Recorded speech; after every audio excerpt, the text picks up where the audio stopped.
5, 4, 3, hands on keys, turn.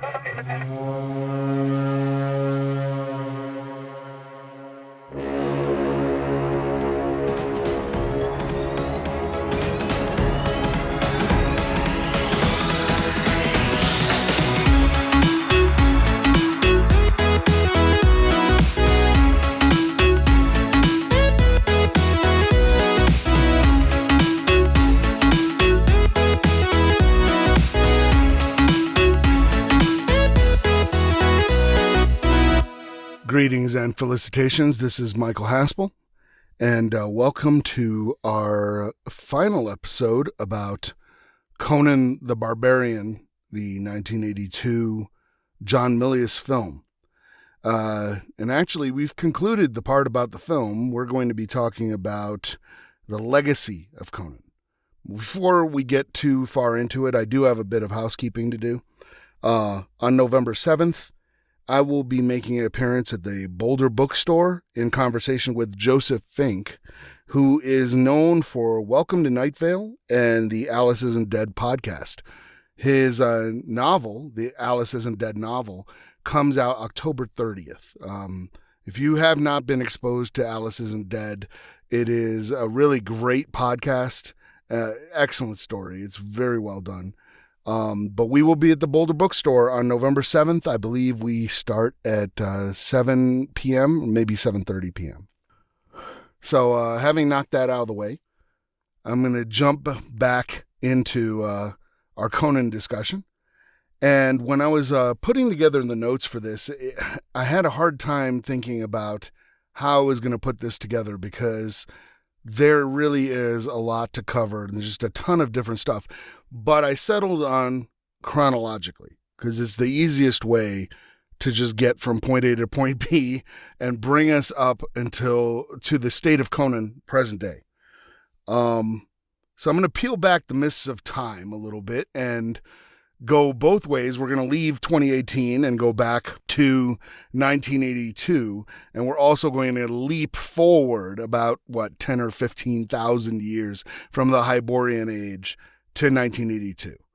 And to bring it back full circle to my experience, I came back from seeing the film and I was kind of the big man on campus for a while at New York Military Academy. I was the only one who had seen it. Of course, everyone else is kind of sequestered. This is a boarding military school, so not a lot of people actually got to see it. Never mind the whole age requirement to see this movie. And we were sitting in the NEMA library, and I was regaling folks with a blow-by-blow recounting of the film. And that's where we gathered to play a lot of Dungeons and Dragons and everything. So this is like my same D&D group. And the librarian came in and we kind of just hushed up really, really quickly because we're like, oh no, we're being too loud. We're going to get yelled at again. And he kind of just said, wait, did I hear you say Thulsa Doom? And I said, yeah, there's this wizard and there's this guy named Conan and Valeria and Subutai. And I'm like describing the whole thing to the librarian. I'm very passionate. And he just kind of went, and walked away. So I went back to telling my friends the story. And then he walked back in with an armload of books. And the one I first grabbed, I don't remember the title of it or something. I don't think it was by Robert E. Howard. I believe it was an anthology edited by Lynn Carter and L. Sprague de Camp. But here was Conan the Barbarian in full life with these unbelievable covers that were just fantastic. And these are like covers by Frank Frazetta, mostly, I believe. There may have been some by maybe Julie Bell or Boris Vallejo, but I think it was mostly Frank Frazetta, and we were hooked. Everybody, I was like, this is what I was telling you about. And folks grabbed books and everything. And from there, we devoured those Conan books so quickly and then just vanished into the other pulp writers. Edgar Rice Burroughs with John Carter of Mars. Of course, Tarzan. I knew of Tarzan beforehand, but I'd never read any of the stories. And I'm ashamed to say this, but despite the fact that all these guys were mythos writers, I didn't discover H.P. Lovecraft until I think until well after college. I think it was because of Metallica, of all things. So Lovecraft, arguably the most famous of the mythos writers, perhaps for being a mythos writer, I didn't discover him until far too late. So chronologically speaking, the next thing that kind of happens, and this didn't happen to me, and I was unaware of this going on, was 1983, Mattel uncovers He-Man and the Masters of the Universe. Now, there's a couple theories out there. There's an urban legend that the Conan, the folks that owned the rights to Conan the Barbarian, at the time made a deal with Mattel to make licensed Conan the Barbarian toys, but that when the film came out, it was so violent and so over the top that Mattel decided to scrap making Conan toys and decided to turn out He-Man and the Masters of the Universe. Part of this urban legend seems to center around some of the quickly named things in the Masters of the Universe. For instance, He-Man. He-Man and She-Ra, and, this castle kind of looks like a gray skull. What will we call it? Castle Grayskull. And he has this, tiger that he can ride into battle, Battle Cat. It just seems like they came up with the names for these things in about 10 minutes. And one of the links that's really kind of hard to shake is Skeletor. And the reason I say that is because Thulsa Doom, who, as previously mentioned, doesn't show up really in Conan the Barbarian. He's from Robert E. Howard stories for Kull the Conqueror. The big wizard in Conan is Thoth Amon. But Thulsa Doom is described in Kull the Conqueror as a wizard with a skull for a face. It sounds very much like Skeletor. So it's just kind of like, okay. So was Masters of the Universe based on Conan the Barbarian? Well, I don't know. I think it was heavily influenced by it. But what's interesting about this urban legend is that the Conan rights holders actually took Mattel to court over this and said, hey, you guys took our IP, stripped the serial numbers off, and turned out this Masters of the Universe property. But Mattel was able to prove in court that He-Man and the Masters of the Universe was in existence before the agreement with the Conan rights holders. So the whole part about whether or not they took the Conan toys and converted them to be He-Man, that's not true. But whether or not He-Man and the Masters of the Universe is influenced by Conan the Barbarian, I think it's got to be absolutely. And the figure for me that is the linchpin is Thulsa Doom and Skeletor. And my guess is that they saw the rise of kind of fantasy, of sword and sorcery, and they just went with the Masters of the Universe. It was kind of the perfect time. And think about it, Conan the Barbarian in 1982 is not the only fantasy film to come out.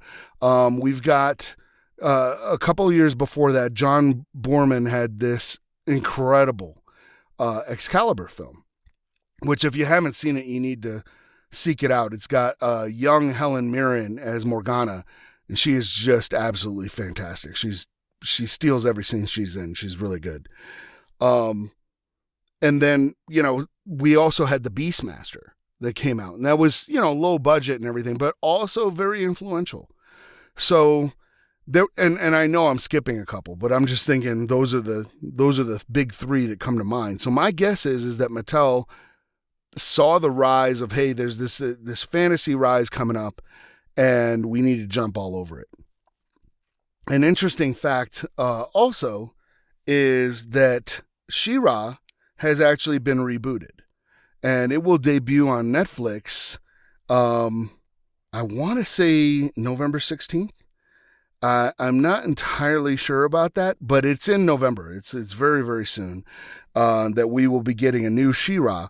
Now, the interesting thing about that is that it is not the She-Ra, if you're a child of the 80s, that we grew up with. It is called She-Ra and the Princesses of Power.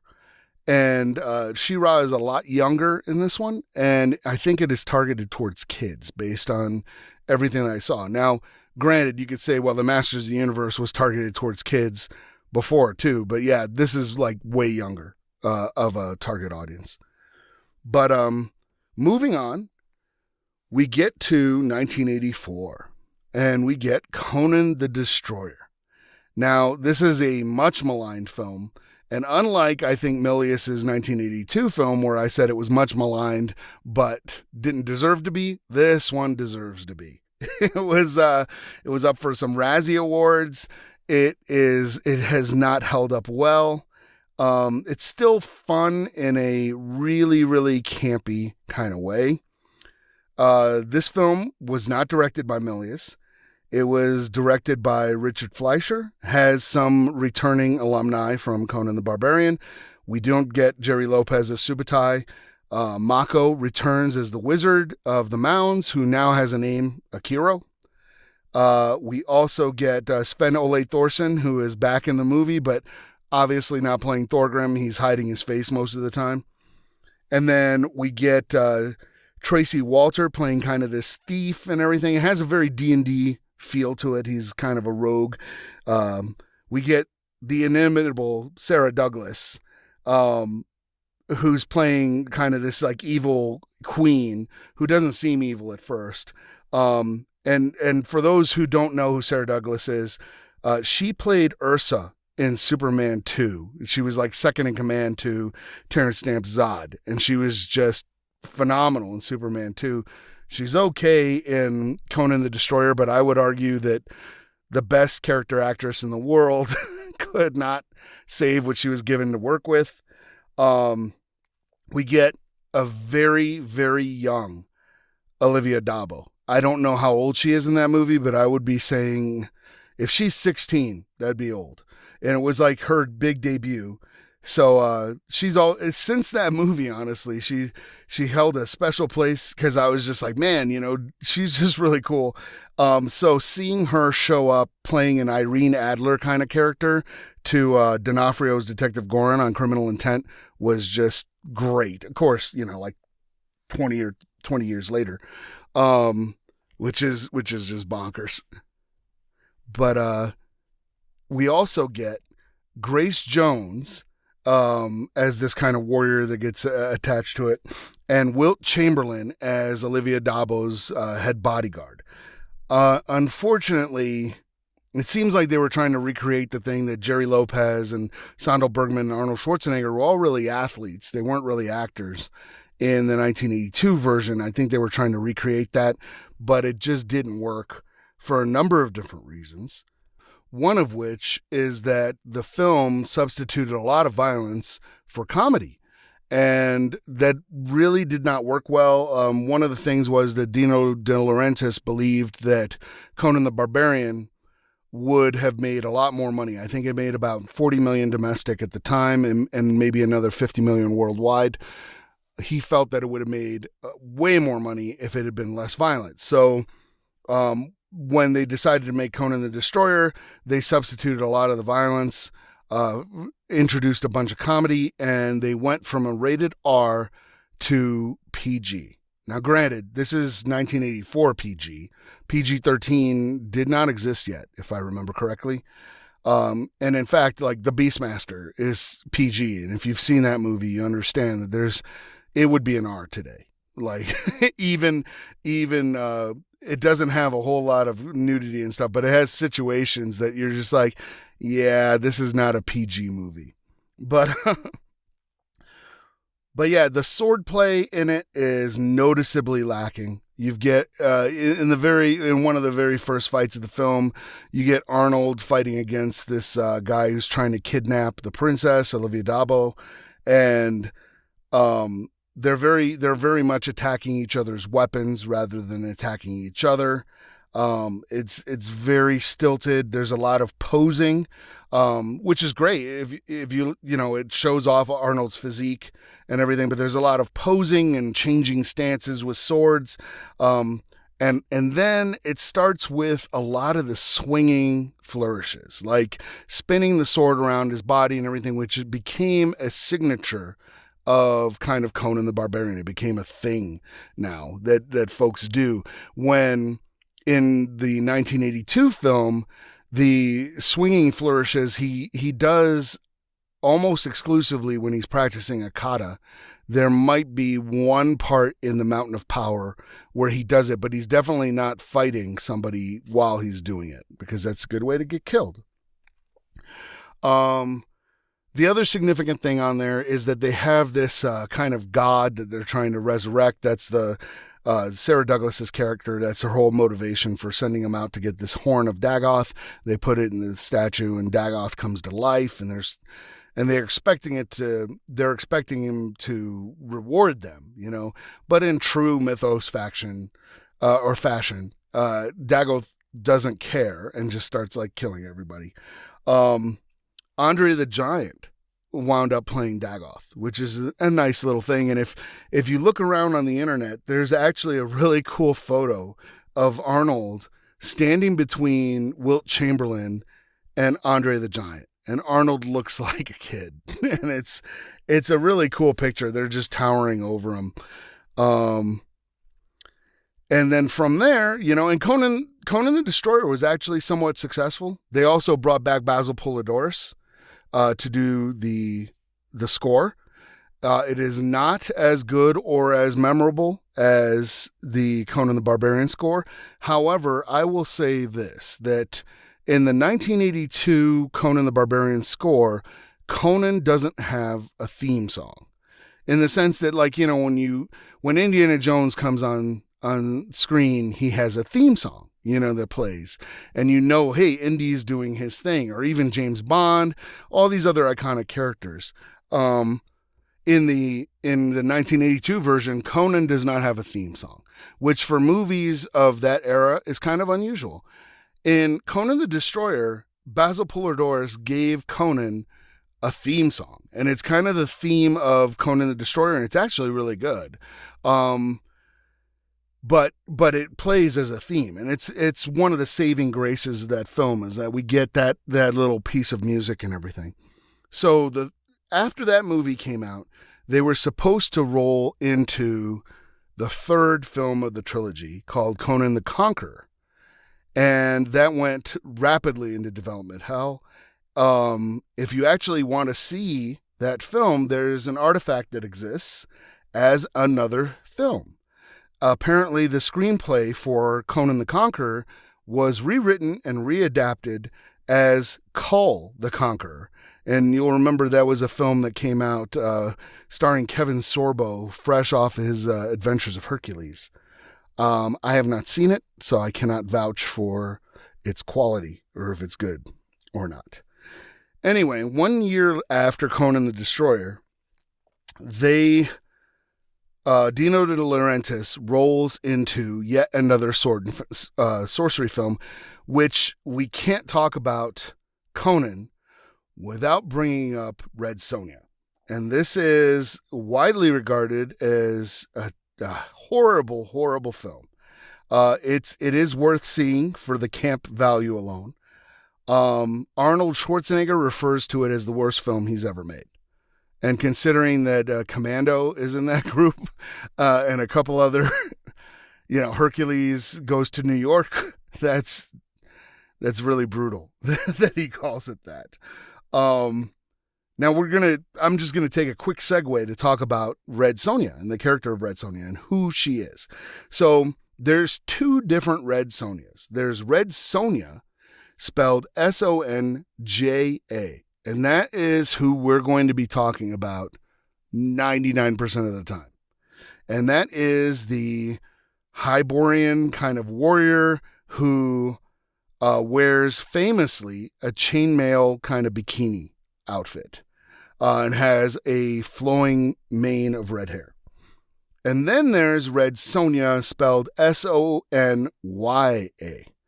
Now, Red Sonja, Sonya, comes from a story by Robert E. Howard called Shadow of the Vulture. And she is known as Red Sonja of Rogatino. Now, the story takes place not in the Hyborian Age at all, but in the 16th century outside Istanbul, and has all kinds of stuff to do with Suleiman the Magnificent, etc., etc. So it's just kind of very different. So there's a bunch of interesting stories that went on, right? So what's interesting is that the Dino De Laurentiis needed to make another sword and sorcery film. He couldn't get Universal to get on board because even though Conan the Destroyer did okay, I guess it recouped its money, it was not a big hit and it was widely panned. So Universal decided, hey, we're not going to do this. You know what I mean? We're not going to go with it. So he decides that he is going to make another sword and sorcery film that's kind of adjacent to Conan the Barbarian. Now, Conan has been in comic books since the 1970s. Marvel Comics, Roy Thomas and Barry Windsor Smith created a character called Red Sonja in 1973. And this is Sonja. That's who we're going to be talking about from now on. Now, they wanted to draw the connection to Robert E. Howard, so they said that she was based off of Red Sonja, Sonya. But they kind of recycled elements of the story and changed the time frame instead of 16th century to the Hyborian Age so that she could be a contemporary of Conan. Because it was drawn in a comic book, mostly targeted at young men in 1973, they put her in an outfit that's frankly insane and makes no sense. So this is where the fantasy kind of bikini armor came from. And Boris Vallejo and Julie Bell and Frank Frazetta, all these sword and sorcery artists kind of ran with it. And it was very successful, but it really doesn't make any sense because it offers zero protection. It's just kind of foolish, but anyway, that's Red Sonja's legacy. Everyone who will think of the character that way. In any case, they decided they were going to make Red Sonja. The problem was that Universal's not on board. Universal owned at the time the screen rights to the character for Conan the Barbarian. So they wanted to have Conan in the film, but they can't have Conan in the film. Another interesting thing that happened was that now Arnold is kind of a box office draw. Terminator was out. He's been in 2 Conan films now, and he's not coming cheap. So they really want him in the film, but at the same time, they can't have him in the film. On top of that, Arnold's contract had a clause in there where it was kind of like a non-compete clause where he couldn't star in another sword and sorcery film unless it was as Conan. So this is a bit of like kind of guerrilla filmmaking. They go, hey, how can we get Arnold in this movie? Well, easy. We'll pay him the fee he's asking for, but only for a fraction of the time that he will be on screen. So he's not going to be in the whole movie. Therefore, he's not the star. He's kind of a co-star. He's a supporting actor in Red Sonja, and he plays a character named Lord Calidor, which is essentially Conan with the serial numbers filed off, and it's kind of funny. But it was a way around both his contractual obligations and the rights holder problem, and how can they pay Arnold his asking fee? Easy, by paying him his asking fee, but only for a fraction of the days that they would actually need him for the entire film. They discover Bridget Nielsen, who I believe was a model before this, and she is going to play Red Sonja. And Sandal Bergman is actually in this film. She was offered the role of Red Sonja and turned it down, and instead is playing the bad guy queen in the film. And Sven Ole Thorsen shows up too. So we do have kind of a pedigree from the 1982 Conan. And I really can't recommend that anyone watch this movie. Unless you just want to have like kind of an MST3K night. It is bad, like with a capital B, like really, really bad. The saving grace of this is the soundtrack. And it's not amazing, but it's really kind of good. And it's written and it's scored and by Ennio Morricone. So Ennio Morricone, for folks who don't know, he's a composer who did almost all the spaghetti westerns. So this draws a pretty direct link between in the first episode when I said that Conan was a spaghetti fantasy film. This is kind of like a pretty good little nail in the coffin of that argument that Ennio Morricone winds up scoring Red Sonja. And if you listen to the score, and it's on Spotify and on YouTube and everything like that, you can hear it is kind of a score to this almost forgotten spaghetti western. If you've never seen Red Sonja and you listen to the score, you're going to see kind of in your mind's eye these John Ford vistas that are playing out, and this would fit in with any Sergio Leone film or John Ford or Sam Peckinpah. It's pretty unusual that that shows up. But anyway, Red Sonja is a thing, and Red Sonja bombed catastrophically. I think it did win a Razzie Award for like worst film that year, and it kind of stuck a dagger in the heart of sword and sorcery films for a long, long time. And unfortunately, I think 1982 Conan the Barbarian is still the high point for sword and sorcery. We haven't seen anything else come out since that really holds up. But chronologically, we're going to keep going. So we now run into, and this kind of brings us into kind of who are they marketing this film to? Because in 1982, Conan the Barbarian comes out. Conan the Destroyer does not come out until about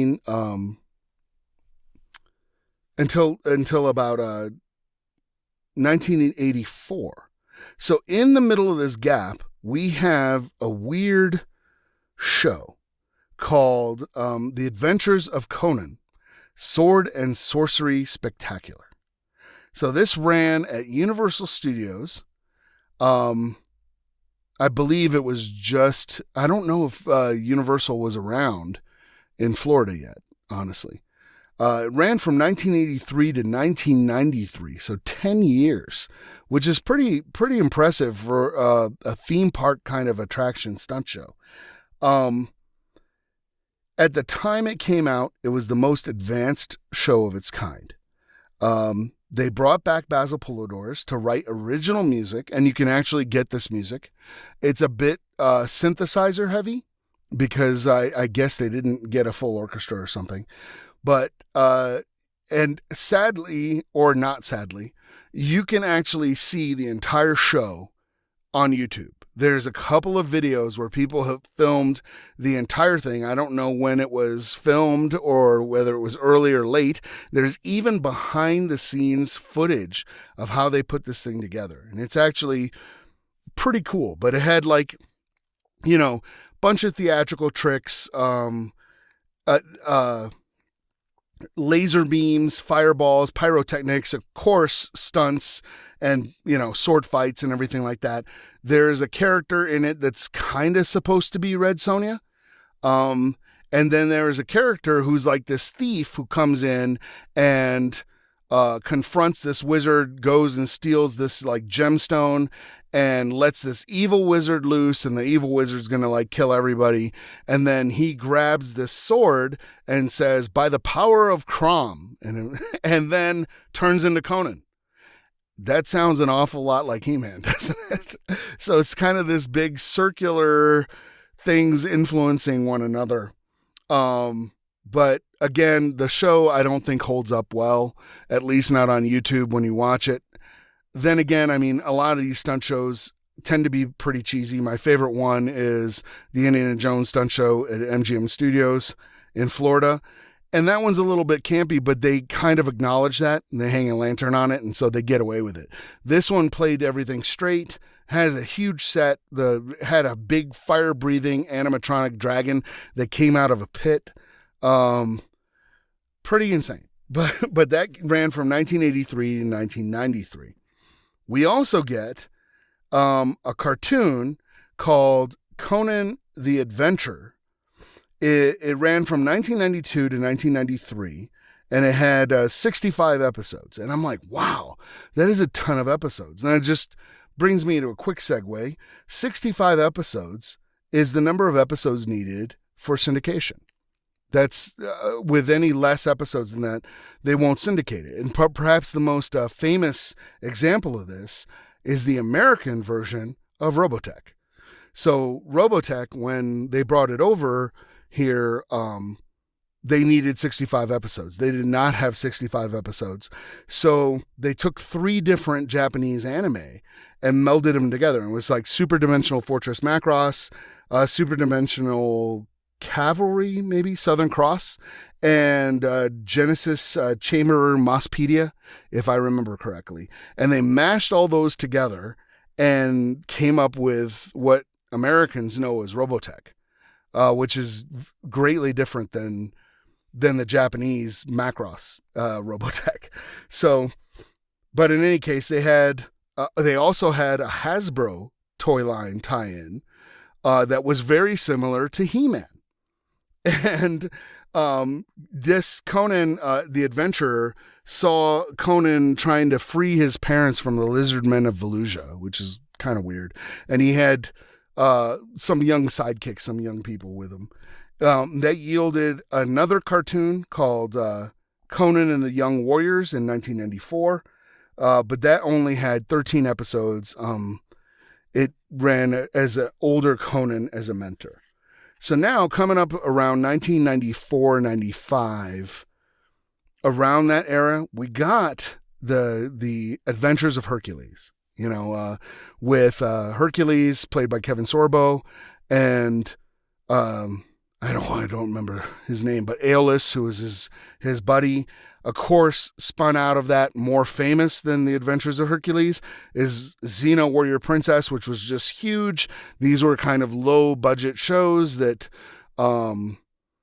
interestingly enough, the Roberto Orci and Alex Kurtzman, who have done a lot of films and everything like that, and who I won't forgive for their crimes against Star Trek, they got their start on Xena. That's where they got their start on. And they wound up becoming showrunners of that show. So kudos to them for that. Cause I mean, Xena's, I don't know if it holds up, but at the time it was highly entertaining. I watched it more than Hercules, but a bunch of other, production companies started seeing that, hey, there's an outcry for this and we can put out a bunch of movies, or a bunch of TV shows with adventures. So there was like Tarzan Epic Adventures.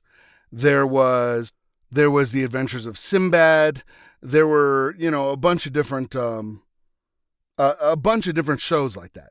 So in 1997, we get a television show called Conan the Adventurer. And as an interesting side note, in Robert E. Howard's stories, Conan's never referred to as Conan the Barbarian. The Barbarian became a thing after Conan, like Barbarian became a class in D&D. And I don't think it existed before. And all the barbarians, like if you look at the artworks for like Hero Quest and all kinds of different stuff like that, they all kind of are Conan. He became the archetype for a barbarian class. But in all the Robert E. Howard stories and stuff, he's never referred to as Conan the Barbarian. He's referred to as like the Cimmerian, or the Adventurer, or King of Thieves, or something different like that. He's not Conan the Barbarian. But anyway, they have this show, 1997, Conan the Adventurer, and it starred Ralph Mueller, and I'm pretty sure I just butchered his name. But folks will be familiar with Ralph Mueller, because he played the German gladiator in Ridley Scott's film Gladiator. It's probably his most famous role. The guy was a bodybuilder. He's really big. I mean, huge. Very, very tall guy. And he played Conan in this show. And it ran for 22 episodes. And the lucky of us can watch and bask in the glory of all 22 episodes currently on YouTube. Best of luck to you. That's all I will say. Ralph does a pretty decent job as Conan, but it's a different Conan. Gone is the Conan of gigantic melancholies. He's mostly the Conan of gigantic mirth. And he's kind of this easy-go-lucky guy. It was all filmed in Mexico, but it looks like it was filmed on a backlot. The pilot episode actually guest stars Mickey Rooney, which is crazy. The bad guy is His Azul, and that whole season kind of winds up being Conan fighting off His Azul's characters. What's interesting is they do a pretty decent adaptation when Conan gets his sword of the story, The Thing in the Crypt, except that the Atlantean is like some kind of alien thing, and it's a puppet, and it does not hold up well. The music is forgettable. It's very bland. But they saddle Conan with 3 sidekicks. They have Otley the dwarf, who's kind of comic relief. And then they have Corella, who is kind of based on a mixture of Belit and Red Sonja. And that is all on YouTube, and you can peep that out. And then I'm going to do a brief segue into the comics because there's way too much to talk about. There are a bunch of different series, but like I said previously, Conan the Barbarian started in 1970 in comic book form from Marvel Comics.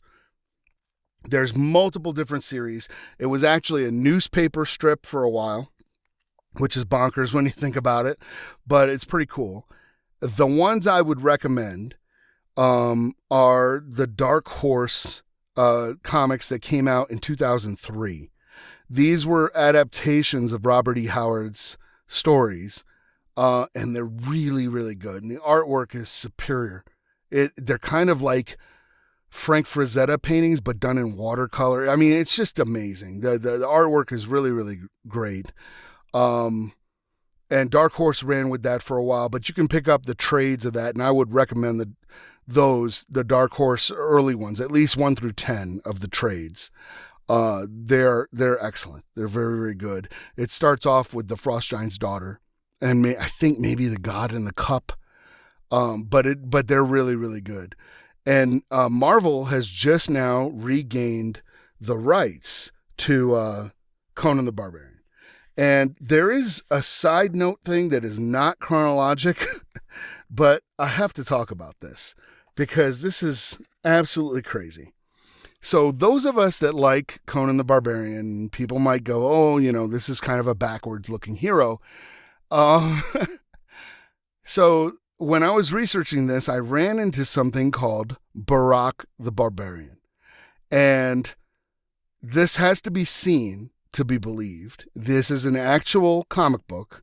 It had 4 limited issues, kind of a mini series, and a standalone story called The Fall of Red Sarah. And it features, and it's one of the greatest covers I've ever seen, just for the fact that this actually exists.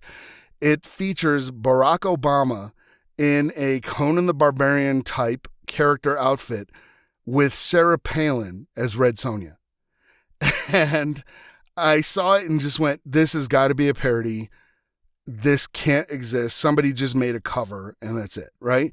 No, they actually exist. They are somewhat political satire.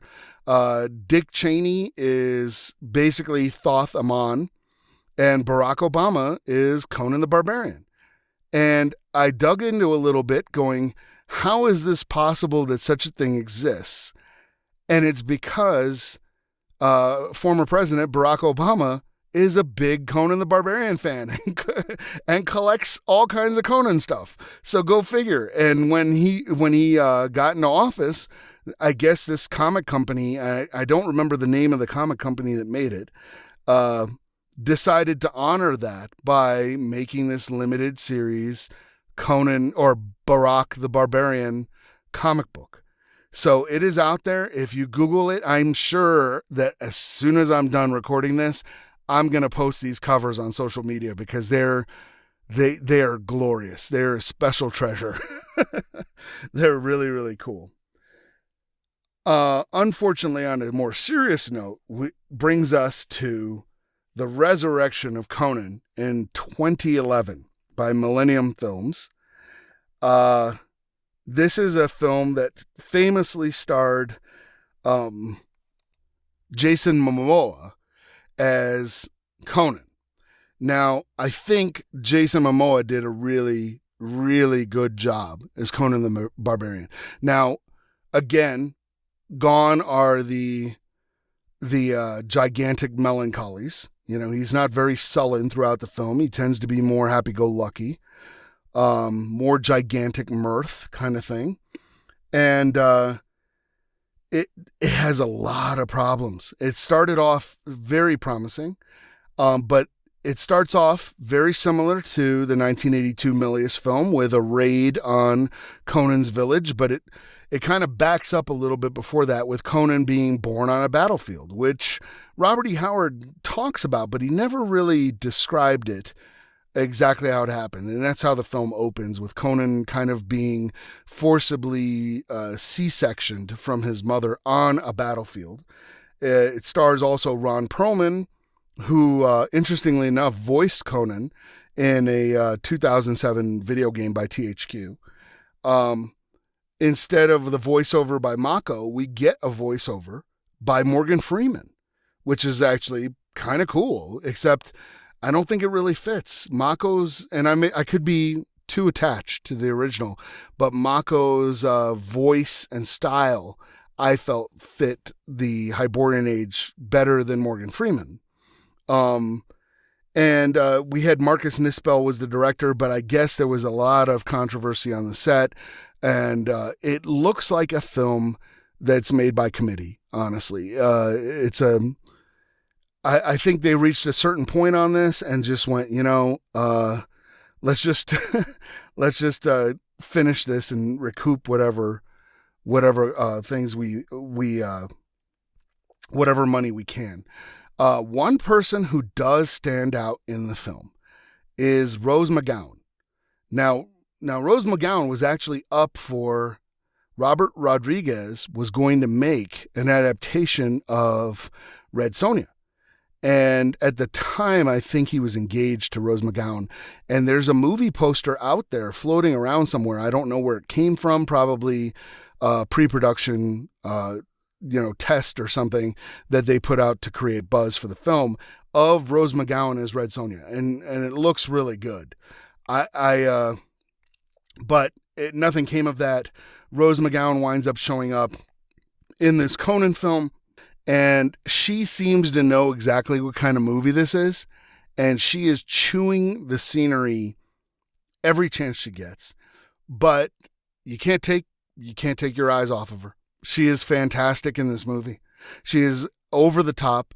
Everything is dialed up to 11, and I enjoyed her performance. I was looking forward when I saw the film. I was looking forward to the next scene with Rose McGowan because I was like, what crazy crap is she going to pull this time?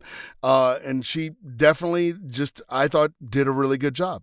Again, Jason Momoa does a pretty good job.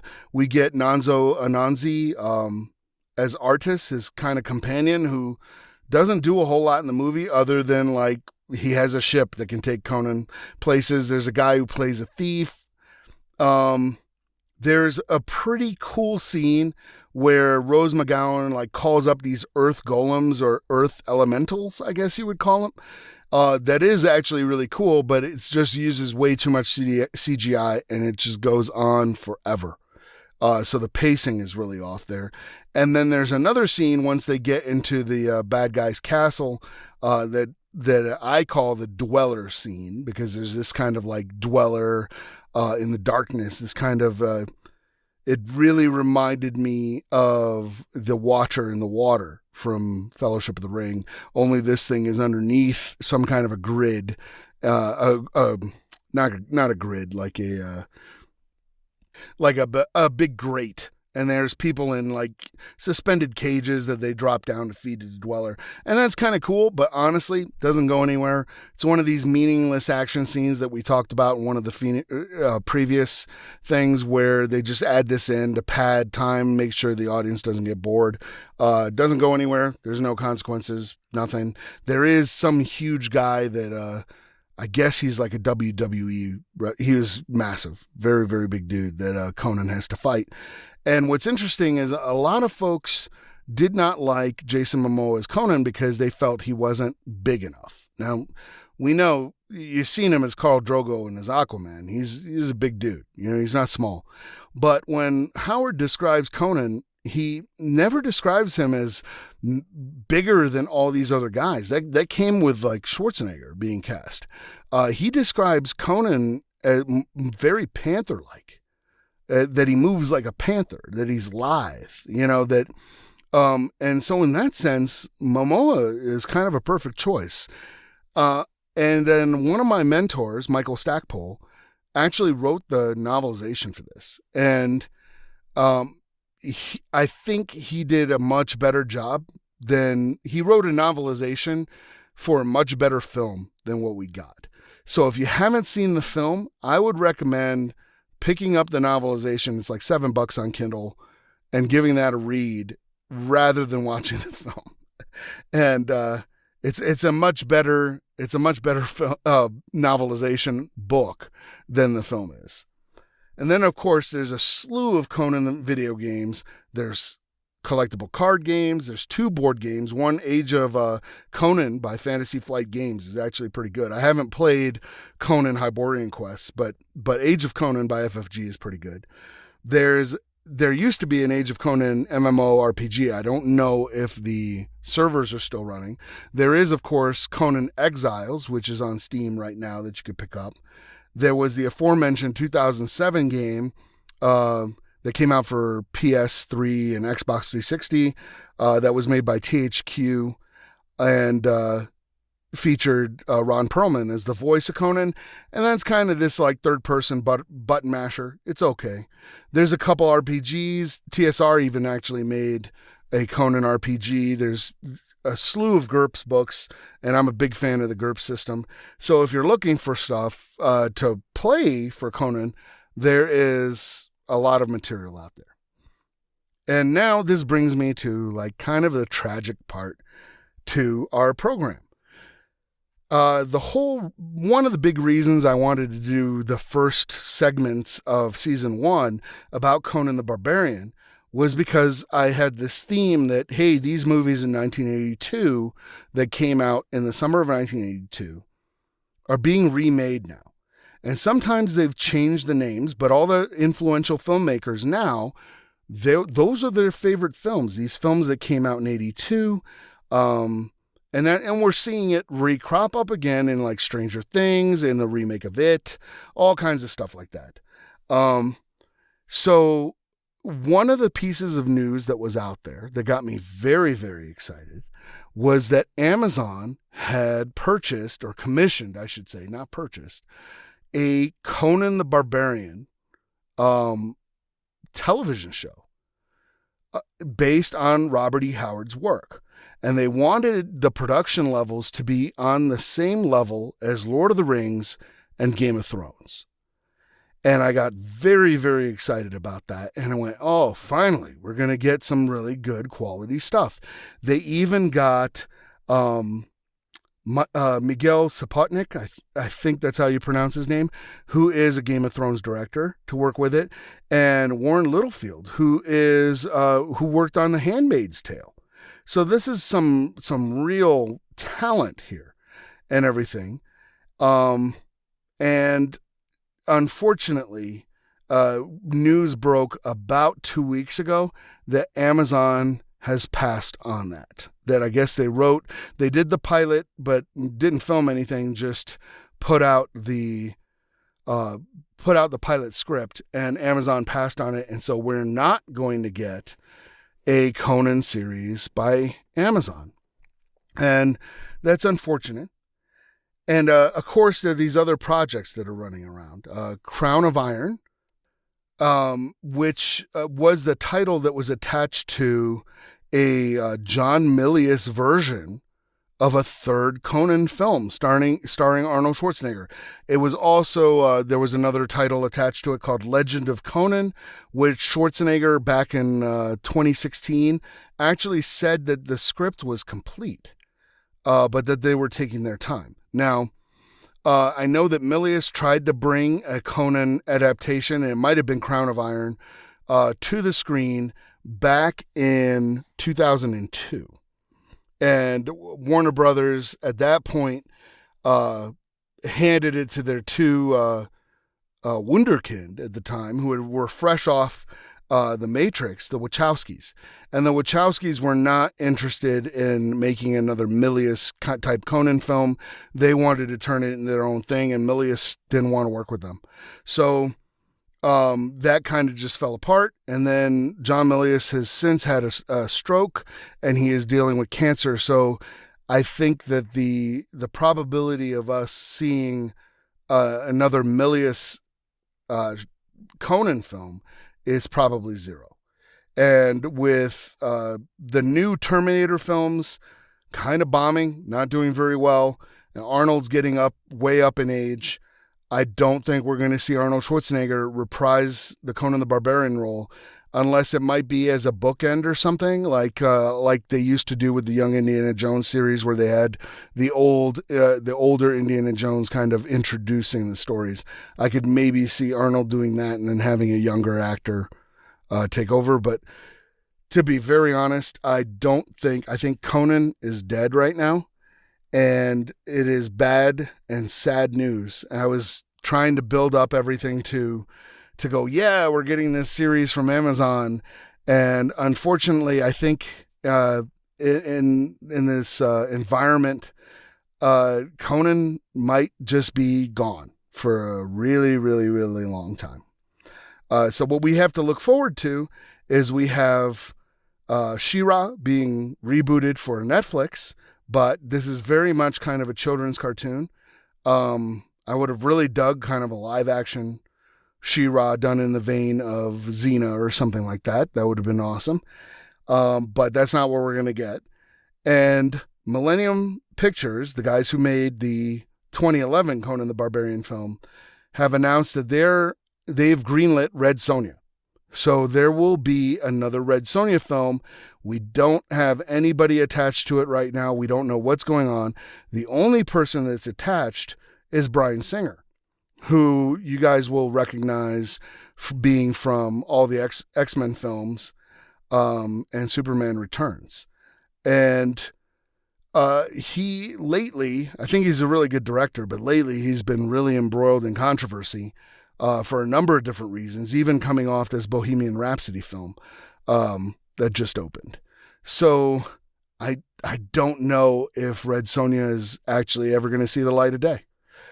And if it does, will it be better than the 2011 Conan?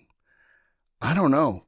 So I think that the sword and sorcery genre may have had its day, and maybe in 10 years or so, we might get another crack at Conan the Barbarian.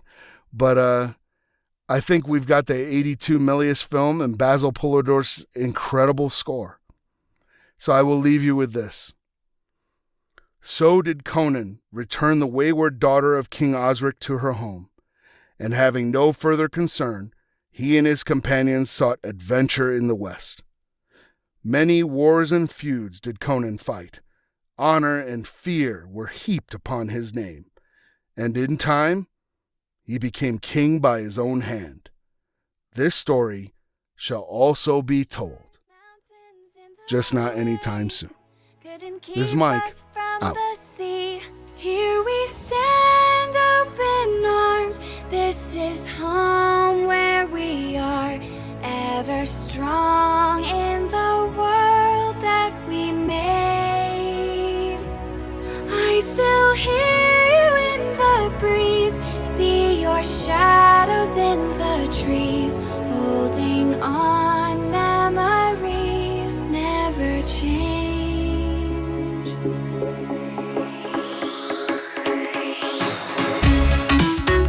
You have been listening to Quantum Froth Dispatches by Michael Haspel.